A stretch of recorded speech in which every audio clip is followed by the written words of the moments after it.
मेहरबानी की रोटी। पहाड़ियों और खेतों से घिरे एक छोटे से गांव में आमना नामी एक नौजवान लड़की अपने खानदान के साथ रहती थी।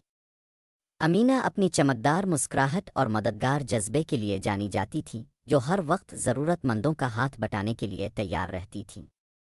इसकी वालिदा इसे अक्सर याद दिलाती थी, मेहरबानी अल्लाह की तरफ से एक तोहफा है, जब भी हो सके इसे शेयर करें। सर्दियों की एक सर्द सुबह आमना और उसकी माँ अपने बावर्ची खाने में रोटी बना रही थीं। ताज़ा गर्म रोटी की खुशबू आमना के मुंह में पानी भरने लगी। उसने देखा कि इसकी माँ हर एक रोटी को एहतियात से लपेट रही है, ख़ास तौर पर गर्म रोटी को अपने नाश्ते के लिए बचा रही है। तभी दरवाजे पर हल्की दस्तक हुई। आमना ने इसे खोला तो बाहर एक बुजुर्ग खड़े हुए, कांप रहे थे और बहुत थके हुए दिखाई दे रहे थे। वो पतले कपड़े पहनता था और उसके पास जूते नहीं थे, सिर्फ गर्म रखने के लिए इसके पाँव के गिर्द कपड़ा लिपटा हुआ था। आमना को अपने दिल की धड़कन महसूस हुई। वो आदमी भूखा और ठंडा लग रहा था और उसका दिमाग किसी ऐसी चीज़ के बारे में सोचने लगा जो इसकी मदद कर सके। बगैर कुछ सोचे इसने गर्म तरीन रोटी पकड़ी जिसे उन्होंने अपने लिए बचाया था और इसे दे दिया। ये लीजिए, इसने अपनी आवाज़ नर्म करते हुए कहा। रोटी की तरफ देखा और फिर आमना की तरफ। इसकी आंखें आंसुओं से भर गईं।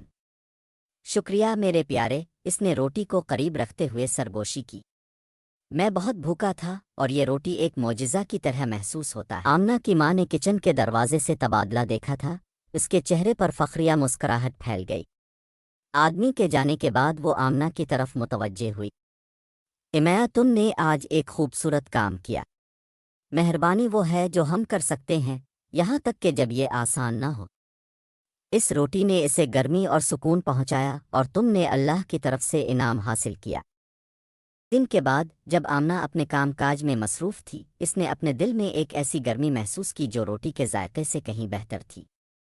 इसने महसूस किया कि मेहरबानी ख़ास तौर पर जब कोई नहीं देख रहा होता है, वो एक तोहफ़ा था जो इसे खुशी और शुक्रगुजारी से भरा हुआ था। इसके बाद से आमना ने हर रोज़ मेहरबान होने के छोटे छोटे तरीक़े तलाश किए, चाहे वो शेयर करना, सुनना या दूसरों की मदद करना। वो जानती थी कि एहसान का हर अमल, जैसा कि इसने दी हुई रोटी ने दुनिया को थोड़ा गर्म कर दिया।